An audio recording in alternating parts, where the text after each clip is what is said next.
Hi friends. మనకు 2020లో corona ఎలా భయపెట్టిందో పాపం కాకులనైతే చెన్నైలో H5N1 అవియన్ ఇన్ఫ్లుయెన్జా బర్డ్ ఫ్లూ అనేది అంత భయంకరంగా బాధపెడుతుంది. రోజుకి 2 కాకులు చూస్తున్నాను డైలీ. పాపం చనిపోతున్నాయి. ఊపిరాడక అవి కొంచెం సేపు అలా ఇలా కొట్టుకుంటూ చనిపోతున్నాయన్నమాట.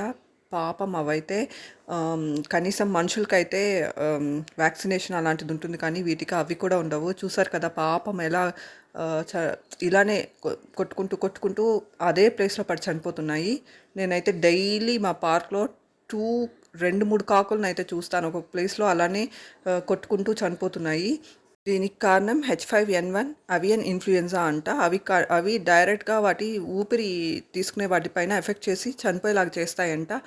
ఇలా చనిపోయిన బర్డ్స్ని అయితే పిల్లలు కానీ మనుషులు తాకూడదంట. అవి మనుషులకి ఎఫెక్ట్ అయ్యే ఛాన్సెస్ కూడా ఉంటాయంట.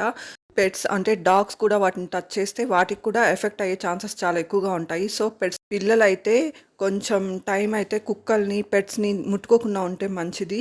దానివల్ల ఇల్నెస్ వచ్చే ఛాన్సెస్ చాలా ఎక్కువగా ఉంటాయి. సో కొంచెం టైం అయితే పెట్స్తో జాగ్రత్తగా ఉంటే మంచిది. చూసారు కదా ఇంకో కాకి ఇక్కడ చూడండి, కొట్టుకుంటూ ఎలా చనిపోతుందో. పాపం చూసినప్పుడు నాకైతే చాలా బాధగా ఉంటుంది. Thank you for watching my video.